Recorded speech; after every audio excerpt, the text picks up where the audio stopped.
நம்ம இப்போ காராமணி கூட்டு பண்ண போகிறோம். பருப்பு போட்டு கூட்டு பண்ண போகிறோம். ஃபஸ்ட்டு எண்ணெயை காய வச்சு கடுகு உளுந்தம் பருப்பு போட்டுக்கிறோம். போட்டுட்டு வெங்காயம் கருவேப்பிலை போட்டு வதக்கிக்கணும். வதக்கிட்டு காராமணியை போடணும்.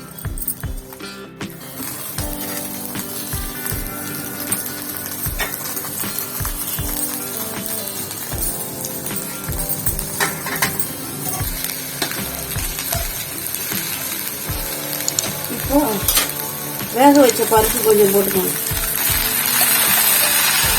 ஒரு தக்காளி பழம் போட்டு வேக வச்சு பருப்பு போட்டுக்கணும்.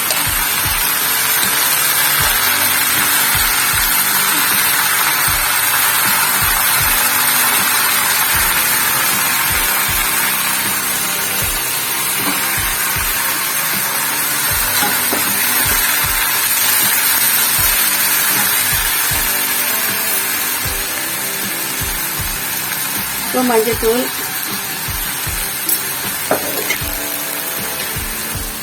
மிளகாய்த்தூள், குழம்பு மிளகாய்த்தூள், உப்பு,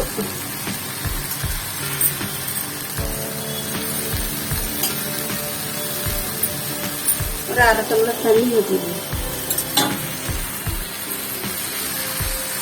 நல்லா வேகட்டும். மூடி போட வேண்டியது.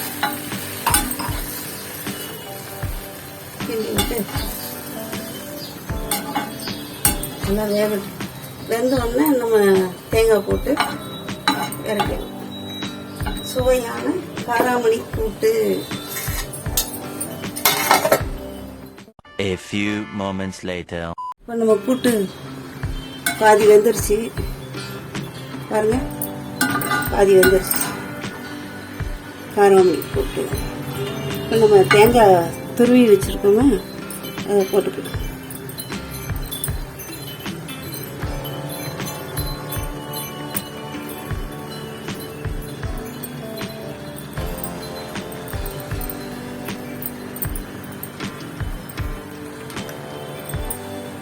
ரொம்ப சுவையான காராமணி கூட்டு நீங்களும் செஞ்சு பாருங்க.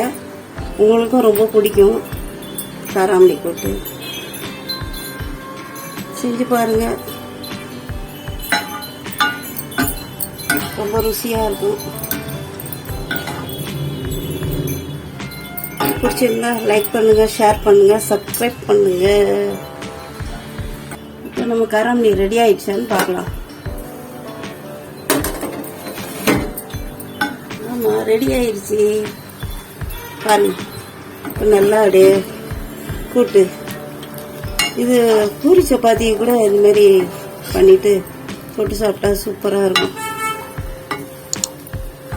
பொரியல், கூட்டு, பருப்பு போட்டிருக்கிறதுனால இது கூட்டுன்றாங்க. பருப்பு போடாமல் போடணும்னா இது பொரியல்.